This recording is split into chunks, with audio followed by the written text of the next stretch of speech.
Hi, we're the mental health support team, and today we're going to talk to you about exam stress.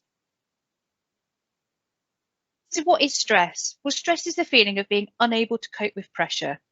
Put simply, it's our body's response to perceived danger and is ultimately our way of keeping ourselves safe. Stress is more normal than you think.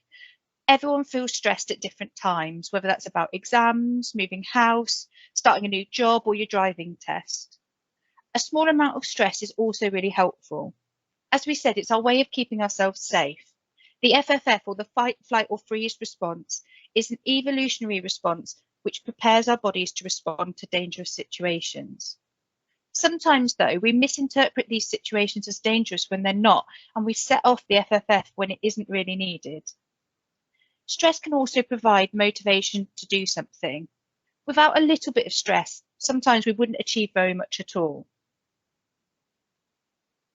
We often use the term stress to talk about a range of emotions. So sometimes when we're feeling stressed, we're actually feeling sad or frustrated, irritable or overwhelmed.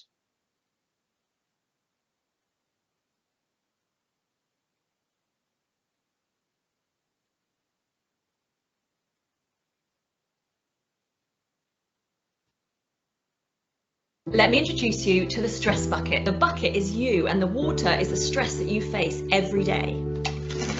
Sometimes that stress might just be a little trickle, but other times it comes thick and fast. Now, everyone only has so much capacity, so at some point the thing is going to overflow and you are going to be overwhelmed. But what if I told you that every time you exercise, it's like doing this? When you make time to see friends, it's like doing this. When you make time to rest, and meditation and relaxation. So even if the stress keeps coming, as long as you have enough small self-care habits, the bucket will never overflow and you'll never have to get overwhelmed.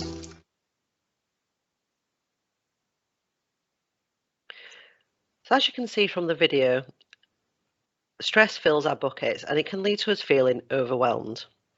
Practicing self-care puts holes in our buckets and that can prevent us from feeling overwhelmed.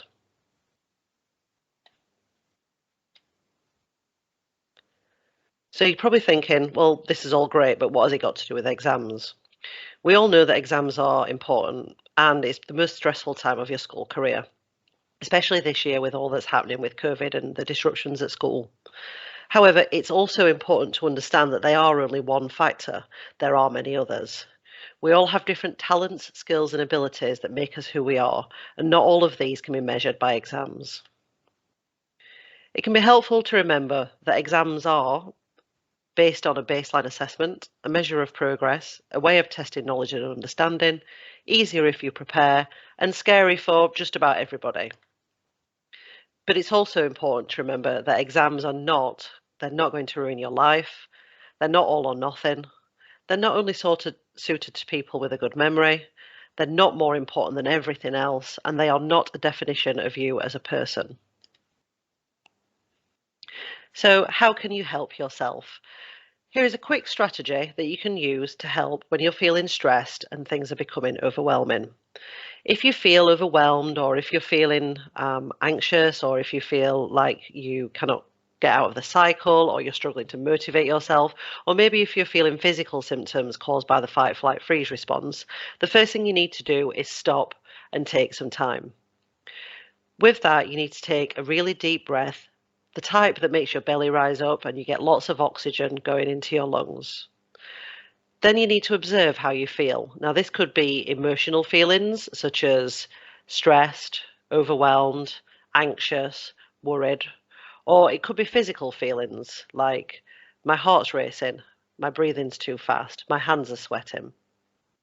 Only by observing these feelings can we recognize them and really start to make changes to lessen those feelings. And then what we need to do is pull back and take a different perspective. So that might be the perspective of a good friend that you've got. You might think to yourself, what would that friend tell me to do now if they were with me? Or it could be you imagine that you would be giving this advice to a friend. Now, we all know that we're better at giving advice than we are taking our own advice. So if you imagine, what would you say to a friend in this situation? If you were with them and they were experiencing this, what would you advise them to do? And how would you help them?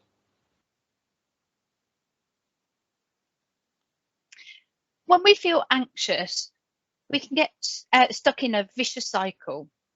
So feeling anxious about exams or revision can often lead us to avoid revision altogether. And in the short term, that might make us feel better.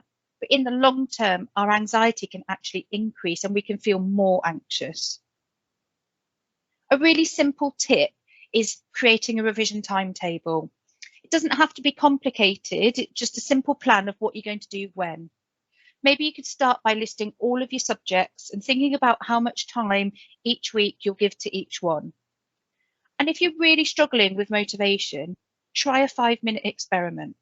Set yourself a 5-minute timer and get started with some revision.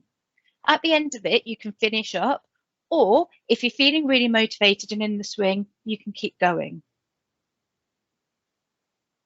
Sometimes though, when we feel anxious about our exams, it can actually have the opposite effect. Instead of avoiding it, we cram in more and more. The problem with this is it can lead us to feel tired and lack focus, and that can mean that our revision isn't effective. So then we feel even more anxious and frustrated, so we revise even more, and we get into this vicious cycle of stress and burnout. So what can you do in this situation? Well, you can create a balance between exam revision and looking after yourself. Schedule in those breaks. Give yourself time to relax, to do the things that you enjoy, to spend time with friends and family, for example. Factor that into your timetable of revision. It's really important because it will make your revision more effective and efficient. And here are some tips for helping to beat stress.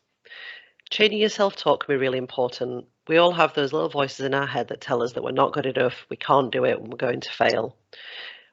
It's important to try to change this self-talk by telling ourselves that we can do it, that we won't fail, and that we have belief in ourselves. We won't believe it at first, but the more we do it, the better that we'll get at positive self-talk. Relaxing and making times for things that you enjoy is really important. Sometimes we feel that we can't take time out because we have too much to do, but all that happens is our motivation gets lower, our focus gets lower, and actually the things that we could do in a quick time actually take a lot longer. So if we take some time out, we can make our revision time more productive. Progressive muscle relaxation can teach us how to identify when we're feeling tension in our body and how to reduce that tension. You can find guides for this online. Healthy eating and eating regularly is also really important. We cannot focus or be motivated if we don't eat healthily, and the same goes for keeping hydrated.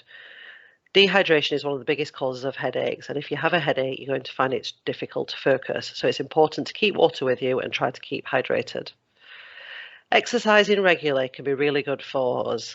It doesn't have to be a big, long, hour-long workout. We can just do short amounts, and you could just go out for a walk, have a little bit of a stretch, and get some fresh air. Getting a good night's sleep is also really important, and if you're finding it difficult to sleep, it's worth looking on the Sleep Charity website for some tips of how you can make changes to your bedroom and your lifestyle to help you sleep better. The last thing we need to look at is asking for support. Sometimes we need support from other people. This could be speaking to your friends about what you're experiencing, and this can be really good because actually we often feel alone, and speaking to friends can help us to understand that other people are going through similar things.